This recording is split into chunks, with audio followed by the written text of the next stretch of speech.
groups gender-based violence says rape should be treated as human rights crime. Manila, Philippines. There is a need to educate people in the justice system, particularly judges, in order to charge rapists as we should, advocates against rape and gender-based violence said on Tuesday. Speaking with reporters in a media forum focusing on the #Race to the Mainland campaign against gender-based violence in the Philippines, founder of EMPOWER Kat Malano said a lot of judges in the country are ruling left rape right cases based on the old law. Actually, the law that's in place now is not actually really liking too much. It needs tweaking here and there. But the real issue here is that a lot of people within the justice system and also in our legal framework don't know that the law was actually changed in 1997, Malano claimed. Our rights law used to state that rape is a crime against chastity, and now our law states that it's a crime against human rights, and they don't have briefings on this. No mandatory briefings in the DOJ, Department of Justice. So a lot of lawyers and judges are still ruling cases based on the old law, which is a big flaw for us, she further said.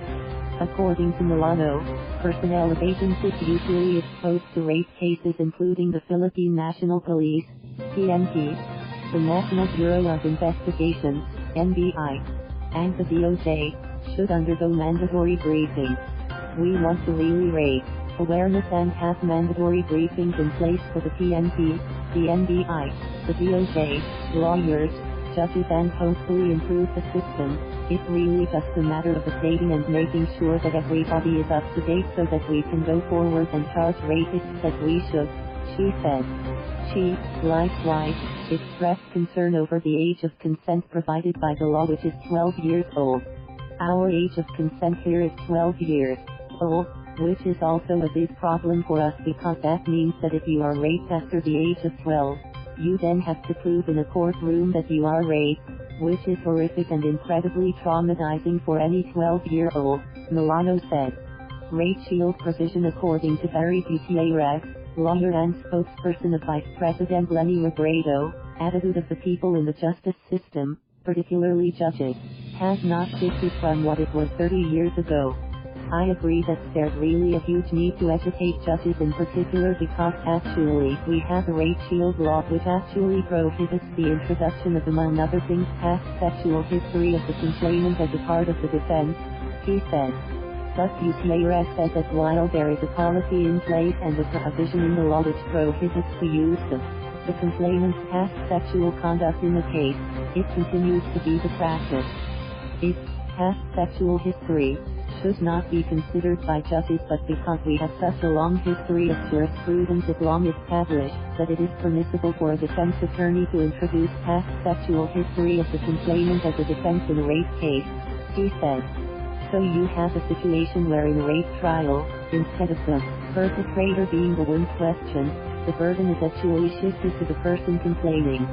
How can it be rape if you had as many partners before? Or because you dress in a particular way? Or because you went out at night with all these people? He further explained. Following in the footsteps of Sweden Swedish Ambassador to the Philippines Harald Fries, who hosted the media discussion in his home in Makati, said that a new law in Sweden regarding sexual consent created a concrete effect in terms of convicting rapists in the Nordic countries. The #MeToo uproar created this enormous outrage in Sweden and demands for change when it comes to behavior but also legislation, Fries said. The #MeToo movement, which first emerged in the United States in 2017, caught international attention as it raised awareness and opened up a platform for victims of sexual harassment to step forward. It took only half a year for the Swedish parliament to pass a new law regarding sexual consent. The new law says that for any sexual act, it has to be explicitly clear of mutual consent.